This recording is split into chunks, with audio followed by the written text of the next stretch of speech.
Blog Talk Radio. You're listening live to an edition of ATL Prime Sports. Todd Corder here in Atlanta. JJ on the other side of the ATL. Mark Mancini in Los Angeles, and our producer Wayne in Memphis, Tennessee.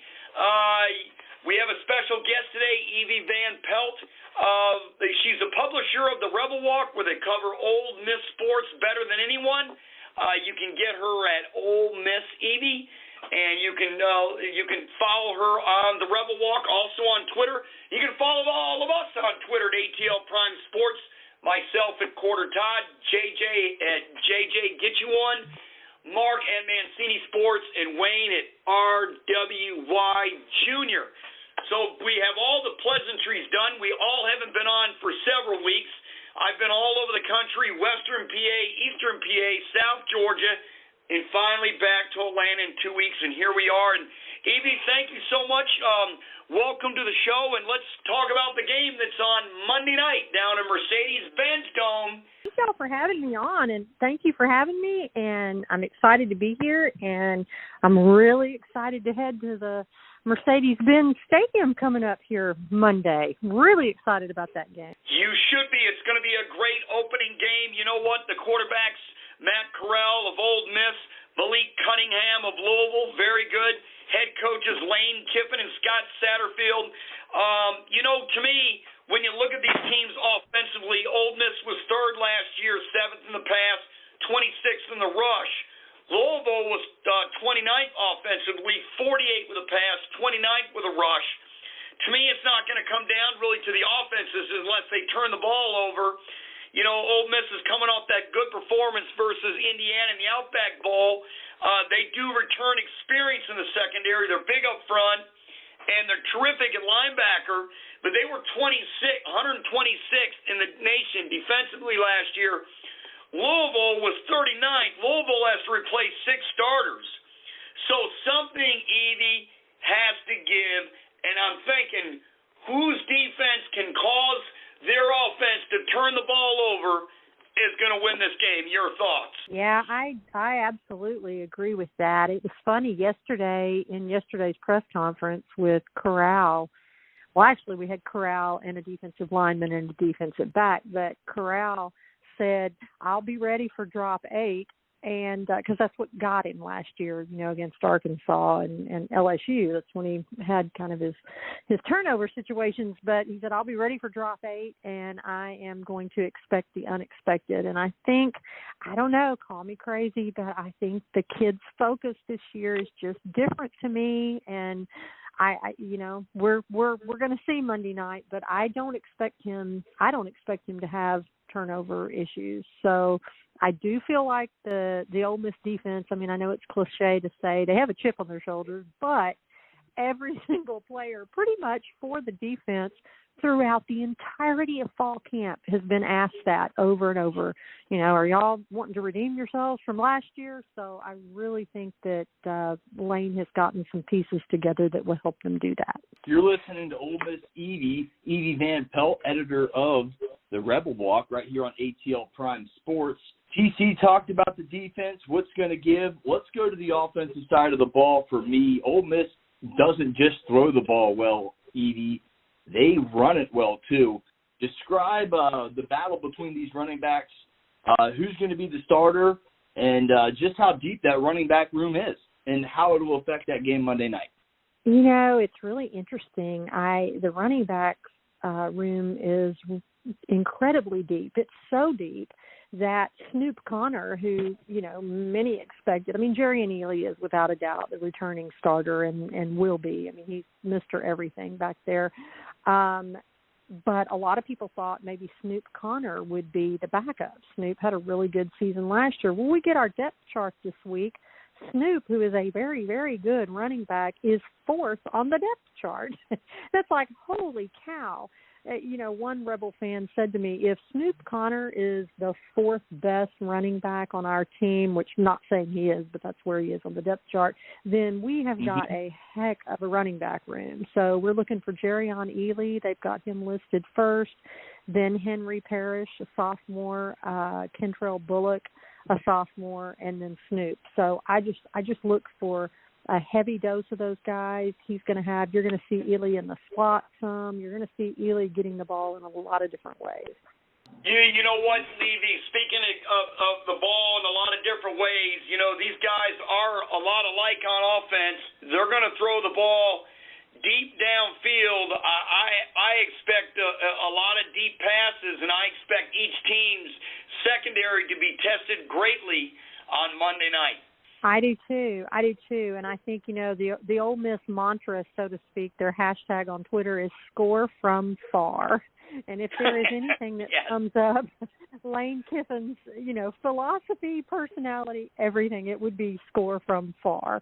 So I think we're definitely going to see that. I think, we're going to be keep an eye out on Braylon Sanders, Dontario Drummond, and Jonathan Mingo for Ole Miss in the receiving core. And defensively, I think the Rebels have really kind of plugged some holes that they had. All starts up front. They've got some bigger bodies up there on the defensive line, and they've got additional depth there that they didn't have last year. And so I think that's going to help them. In terms of the secondary, they have a transfer, Jake Springer, who actually transferred in from Navy. He had to sit out last year, but he's going to be their starting strong safety, and he's done a great job. Jalen Jones is moving to cornerback. He had to play safety last year, and he's moving to corner, and he's a veteran returning player who's healthy now. So I really look for their defense to be improved. You know what, Evie? I'm going to stay with the defensive side of the ball because on defense they had 14 defensive signees, and like you said, the transfers are supposed to provide depth and everything else, and you had the junior college transfer defensive lineman Isaiah Aiton and Jamon Gordon. They're supposed to help strengthen that front, and to beat Louisville, you're going to have to get to Cunningham. I mean, if he's back there and he's got all day to throw, Ole Miss would be in trouble. Oh, absolutely. When we heard from Jalen Jones yesterday, the cornerback, he said, I'm not going to say he's Lamar Jackson 2.0, but, the dude is good. The dude can throw. He can run. We're definitely going to be challenged. And then to your point, that's Quentin Bivens was a defensive lineman we spoke with yesterday, starting nose tackle. And, he said the same thing, but he said that the depth he feels like is really going to help us because last year I feel like we were undersized and I feel like we didn't have the depth. So just the level of physicality in the SEC, I think it's a grind and it will get to you. And I think there were some games we kind of wore down a little. And you're right about Isaiah Aiton and Jamon Gordon. They are the 1 and 2 defensive tackles. And, they're JUCO transfers. So, that tells me that Kiffin got some kids who can come in and make a big impact quickly. Well, Evie, this is a defense that doesn't need to be a top 10 defense. It's so explosive offensively for Ole Miss for them to win. They're my sleeper in the West. You know what? I think you're right. And I think, we saw last year from Ole Miss's offensive perspective, it's interesting. People forget that, as prolific as this offense is and Corral's great arm and the receivers they had, Ole Miss led the SEC in rushing last year. They were number 1 in rushing yards per game. So, they've got kind of the complete package there. So I don't think scoring points, scoring from far, scoring from close is going to be any problem. And you're right. I think if the defense, we use that word serviceable. I mean, if they can jump from 120-something to, 70. Which I think is absolutely feasible this year. I think that, they win some of those games they lost last year. You're listening to Evie Van Pelt, editor of The Rebel Walk, right here on ATL Prime Sports. Evie, we've broken the game down. Give us a score prediction. We know who you're picking. Give us a score. Oh, boy. Well, let's see. I should have been prepared for this question. Ole Miss, I think, is favored by, I think right now by 10. I think the point total is around 75 from last I checked. What's the over on this game? What is the over? Does anybody know? 75. 75, I think they're going over. Yeah, I definitely think so, but I really think the Ole Miss defense is going to surprise some people. So, I'm going to say 41-27. Wow, I got 41-35. I like it. That means you got Ole Miss. You got Ole Miss covering the spread, and again, you got it over the 75 and a hook for the over/under. I like the prediction. I've got 41-34.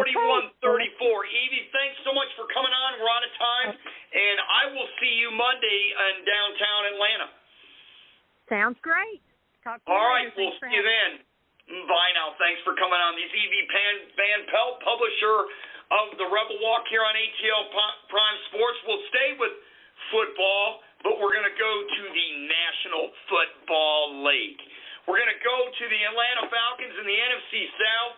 And something has been in my crawl for about a couple days, so I'm going to get it out right now. I hear the media around town saying that, the Falcons, should they sign Cam Newton? He got released by the Patriots.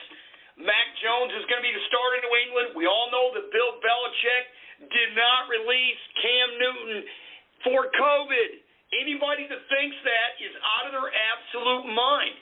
Mac Jones beat him out fair and square. They want Mac Jones to be the starter, and they don't want nobody looking in his rearview mirror. So they released Cam, and now Cam, he's a free agent. Could he come to Atlanta? He would help the Falcons' quarterback position for some depth tremendously. He could back up Matt Ryan. What if something happens to Matt Ryan, who's been incredibly durable throughout his career? But say Matt Ryan gets hurt and they need Cam Newton for a couple games.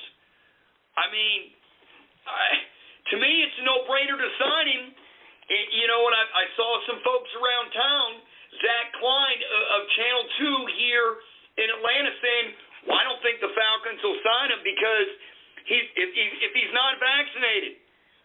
I don't care if he's not vaccinated. It's only one player that's not vaccinated. People are going to get the virus whether they're vaccinated or not. The vaccination helps one keep healthy from entering the hospital and two, potentially dying. Cam Newton's had the virus twice. Cam Newton would help the Falcons immensely, and Josh Rosen could back up him. But But JJ, for the Falcons, hang on one second, partner.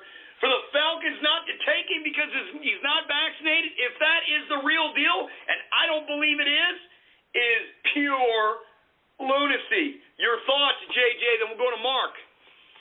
Yeah, you're correct. That's what I was just dittoing. I second your thoughts almost to the T, TC. You need someone to back up Matt Ryan.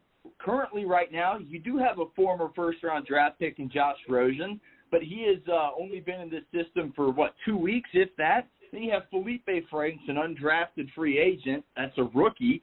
Cam Newton can help this football team win games. And you mentioned it. Matt Ryan hasn't had an injury-prone career. He's been very historically he's been playing 16 games historically his whole career, but something could always happen, and he's a good, viable, MVP-winning backup. So down to a T, Todd. I don't think the vaccine had anything to do with it. I think Mac Jones simply beat Cam Newton out. And JJ, I like Zach Klein over at WSB and Channel 2. He's a sports director. He does a great job over there. But, to put that tweet out there, I don't understand it. I mean, I don't. The Falcons are in a business to win football games. Because if they don't, they'll fire this coach. Like they fired Dan Quinn. They'll fire the new Smith. They fired an old Smith. Excuse me. It doesn't matter. If you don't win games, virus or not, Arthur Blake's going to move on. They have to win football games. Mark, your thoughts. I think you're absolutely right, and I think the Falcons really haven't done anything since they went to the Super Bowl and laid an egg against the New England Patriots when I think they had a 28-3 lead in the third quarter of that game. But, the way they've constructed this team, and it's sad to see, Julio Jones been moved out of there, but I'm a real big fan of this Pitts kid. I like this guy a lot. If Ryan can figure, and stay upright, it's going to be interesting. Somebody's going to challenge the Tampa Bay Buccaneers in this division. So why not the Atlanta Falcons? New Orleans might be coming back to the mix. There's no Drew Brees there. And we've seen when you lose a star player, it sets your organization back a few years. Case in point, the old San Diego Chargers when Brees left there. So maybe Atlanta's the team to make a jump here. Carolina's trying to find themselves. So I'm going to go with Atlanta, number 2 in this division. Well, that's interesting. I have Tampa Bay and everybody else, and to me, when it comes to the Falcons, whether they're going to finish second, third, or fourth, because there's no way they're winning this division unless, of course, Tom Brady goes down. Then we've got a free-for-all. But until Tom Brady gets hurt at the age of 44, which is possible for any player to get hurt, to me, for the Falcons, JJ, they're going to go as far as their defense is going to take them. And 2, can this team close games out? They had 4 games, 4, with plus 95% chance to win last year, and lost all 4 of them. 1 to the Dallas Cowboys, and here's the other one, to the Detroit Lions. The Lions, of all people. Yeah. You lost to with a 90% chance of winning the game. And that's why Dan is not here anymore. So now it's up to the new coaching staff to close things out and prove the defense, because the offense is good enough to compete, JJ. Absolutely. You mentioned it. The offense is still one of the best in the business. You got a MVP-winning quarterback in Matt Ryan. You did bring in Mike Davis, who can catch the ball out of the backfield. He's a pretty good, solid starter. I think the only question mark, Todd, on this offense is the backups behind Mike Davis. You bring in Wayne Gallman, free agent running back. I believe he last played in New York. Local Grayson High School product. And then you have Cordero Patterson, who we all thought was going to be maybe, possibly the number 2 running back, but it looks like he's going to be your 3. You'll have all 3 of those players playing. That's about your only question mark, but you're right. It is on the defensive side of the ball. And you and I talked about this. Everybody talks about this at the water cooler. The Falcons can get after the quarterback. If Dante Fowler can turn the clock back, get after the quarterback, get double-digit sacks, you have Grady Jarrett do very similar, maybe 8 to 10 sacks. This team could improve and maybe reach that ceiling I was talking about of 9 wins. But that's a lot of ifs, and it is the question mark on the defensive side of the ball is getting after the quarterback, Todd. Well, hey, Mark, JJ said it, a lot of ifs. Can Fowler get to the quarterback? Can this? Can that? To me, when you got a lot of ifs, you don't have a lot of certainty. And if you don't have a lot of certainty, your record is usually under 500. Mark, what are your thoughts on this team? Well, like I said, when you look at the NFC guys, I mean, really, it's Tampa Bay and everybody else. The Redskins are going to be there. You got the Packers in the mix. Who knows? You got the Vikings, Atlanta. It's not as strong as the AFC. AFC has about 8 to 10 teams over there that are going to knock each other out, and I still think that's the best division in football is the AFC North. But when you look at the NFC guys, somebody's got to, play the championship game with Tampa Bay. So there's Tampa Bay, and there's 5, 6 other teams that are trying to play Tampa Bay in that NFC championship. And why can't it be the Falcons? Why can't it be, JJ? They're going to replace, they've got to replace Julio Jones. They've got the kid coming in from Florida. The Falcons were 16th in the NFL in points scored per game last season with an average of 24.8, rounded off to 25. Ryan was, his typical self, 4,500 yards plus and 26 touchdowns. Dick Cotter's scheme seemed to hold Ryan back some. But they did have an underperforming offensive line that allowed 41 sacks. That's why I think you need to go get Cam Newton, because if Ryan gets hurt, you're going to leave it to Josh Rosen, who showed some moxie in the last preseason game. But, with Smith's creativity and his playing calling, JJ, as we got about a minute to discuss this, offensively, this team is going to be fine. It's the defense once again. Yeah, you're right. It is the defense. The offensive line has 3 former first-round draft picks on it, and McGarity, Lindstrom, and Matthews. I think they'll be able to keep Matt Ryan upright. The 2 tight end set should help Matt Ryan out tremendously with Hayden Hurst, an athletic tight end, as well as Kyle Pitts, the rookie we mentioned. You do have, other than Calvin Ridley, you do have 2 solid wide receivers, Russell Gage out of LSU, who's come on over the last year or two, and Olamide Zaccheaus, who's a good possession receiver. And I told you on Monday's show, if you watched, he will be a household name by the end of the day, but it goes back to the defense. This defense isn't deep. When you got guys like John Comiskey and Jonathan Bullard as your defensive ends on the left side, Tyler Davidson, Grady Jarrett, these guys aren't all pros. These guys aren't your typical household names. They're going to have to make a name for themselves. Now, the linebackers and Dante Fowler but A.J. Terrell made a good name for himself last year playing good corner. It's really a lot of ifs, TC, and that's the question mark on this Falcons team. Well, Dan Pease, first-year defensive coordinator, will surely have his hands full. We'll preview the Falcons more early next week here on ATL Prime Sports. Let's go to the football game in this area. In the Southeast, well, Alabama fans might say their game against Miami is won, which I get it. I can't argue. But in these parts, here in the state of Georgia, we all know Clemson and Georgia is the game. It definitely is. And, JJ, 2 words set it up. Dogs, Tigers, top 5 matchup, 5 UGA versus 3 Clemson. Get it going, my friend. JJ, I'm sorry. I was going to tell you before you got it going. UGA leads the series 42-18-4.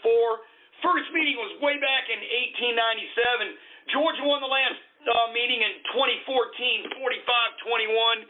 Now it's going to be Kirby Smart versus Dabo Swinney. Get it going, my friend. I'm sorry. I'll start it off with my prediction. If you watched the YouTube show earlier, I went UGA in the points. That's the safe bet. But I think the Dogs win by double digits. Here's why. Clemson might be out there starting left tackle Tyler Davis. I expect an experienced UGA defensive line to take full advantage of that. If Davis is out, expect Jordan Davis, Devontae Wyatt to wreak havoc on DJ Uiagalelei. I think that's going to be the difference in the game. If Tyler Davis cannot play, Georgia's defensive line is too good. We already know Dabo has come out, as well as Kirby, and said, hey, our centers, question mark, throw it up in the air. We don't know what we're doing. Georgia's is hurt. Clemson's has been rotating 3 or 4 guys in that position. Sure, look, UGA may be beat up. You've heard about it. Tight end, wide receiver, even defensive back is out in this game. But look, they have really good players with names you might not have heard. Freshman tight end Brock Bowers is going to be a key in this game, as well as redshirt junior John Fitzpatrick. They're going to fill in nicely for the injured Washington and Eric Gilbert, who is still out and not with the team currently.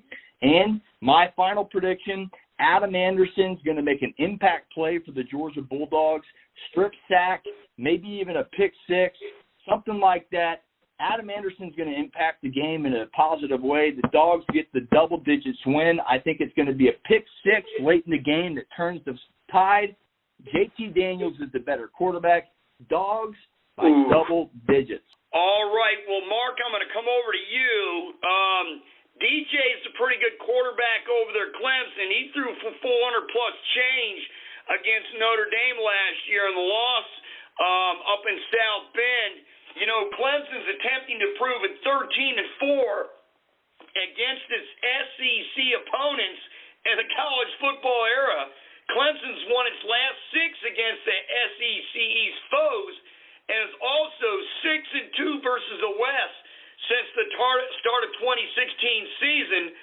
We also know Clemson's attempting to extend its regular season's winning streak against the SEC opponents to 11 games. And Clemson's current 10-game regular season winning streak against SEC teams back to 20-14, and Clemson's also attempting to improve to 27-6 in games following a loss under Dabo Swinney, including season openers following a loss in a previous season final. DJ, JJ just mentioned the quarterback comparison. This kid, DJ, is really good. He's entering the game with 0 interceptions on 117 career pass attempts.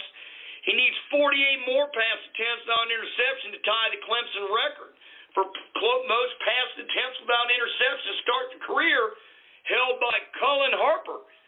So back in first 165 passes of his career that spanned back from 05 to 07. Now he's replacing Trevor Lawrence, who he replaced last year in the Notre Dame game when Trevor was hurt. Mark, this is a really great matchup, and JJ thinks Georgia's going to pull away. Your thoughts? Well, I haven't seen Georgia actually do anything since Buck Bellew and Herschel Walker and Vince Dooley were running the sidelines there, and that's been 1980. Those are fighting words. Go ahead, Mark. Yeah, well, and here's the thing. Here, when you lay it out, Georgia has been in these championship games, and they've found ways to lose against Alabama. So I don't have much stock in Georgia, and I know I'll probably catch some flack. As far as Clemson, man, I'll tell you one thing. The ACC is something. The team you got to watch out for in that conference this year. And I had a good friend quarterback years back, Chris Keldorf, until he broke his leg by Andre Wadsworth of Florida State. And Oscar Davenport stepped in, and Matt Calvin was there. Keep your eyes on the Tar Heels in North Carolina. This is a team that's going to give the pressure to the rest of the teams in the ACC. Circle the wagons here. As far as quarterbacks, Clemson's got a good one. They've produced a lot of great guys. I love Trevor Lawrence in the NFL now. He's going to be a decade quarterback at Jacksonville. But the two quarterbacks I'm looking at, Spencer Rattler, Oklahoma, and I like that kid at Arizona State, Daniels. I mean, keep your eyes on those two guys, especially Daniels down there in the desert, man. JT Daniels, Mark, of Georgia is a really good one, too. This quarterback matchup in this Clemson-Georgia game, to me, is going to be terrific. I mean, to me, it comes down to A, turnovers like it always does, B, special teams, which has really hurt Georgia in some of these big games, and D, Georgia, to me, if they run the football to the 50, I think they're going to throw it deep with JT Daniels than they ever have before. They're going to try to stretch out that Clemson defense, and they're going to test that secondary, and that's JT Daniels' special, is to throw that ball deep down the field and not this dink and dunk stuff. So, Georgia's got that typical pro-style offense team. I think they stick with it, except I think they throw the ball deeper defensively. We all know Georgia's special defensively. They usually are every year. But Mark is right, JJ. Georgia does puzzle me in big games as we have 2 minutes left. The loss in the championship against Bama, they had that one. They had the SEC title game. They blew that a couple of years ago. They blew it in 12 when Mark Richt was coach. It was at 11. And also, some of the losses to South Carolina puzzled me. Texas in the bowl game puzzled me. So, and LSU. But, I mean, LSU is a great program. But Georgia, there's talk. The Kirby Smart, the pressure. He's got to get it done this year. And this is, year 7 for Kirby? So, JJ, the pressure's on in Athens. But Clemson has to have this game more than Georgia. We have a minute left because if Clemson loses due to the conference they're in, it may be hard for them to get back. Where if Georgia loses, they can still win the SEC and probably get in. Absolutely. Georgia's schedule lines up afterwards where they avoid A&M, they avoid LSU, they avoid Alabama from the West. They've typically historically dominated Auburn in the regular season. And to address that, they have lost all the big games. They are recent Rose Bowl champions. They have made and won a college football playoff game. They have won in the SEC title versus the number 1 team in the country. They have also beaten 2 top 10 Notre Dame teams, once with the freshman quarterback. I do not think Georgia has anything but done well in big games. Sure, you lost to Nick Saban a couple times, but who doesn't? Well, everybody does, JJ, and, I think what Mark's referring to is it's been 40 years since they won a thing, 41 years since they won it. They have money. They have great recruiting ground. I mean, this is one of the best. This is the top 4 in high school football in the United States. Arguably top 4 without question. It's time for Georgia to win the whole thing. I think that's where Mark is coming from. All right, we're out of time. Thank you, Evie Van Pelt of the Rebel Walk, for coming on today. Thank you, JJ and Mark. I thank all you guys. It's been great. And you know what? Next week we'll have another edition of ATL Prime Sports, and we'll discuss this game and some others, and we'll also preview the Atlanta Falcons a little deeper. All right, everybody, have a great weekend. Talk to you next week. If you want.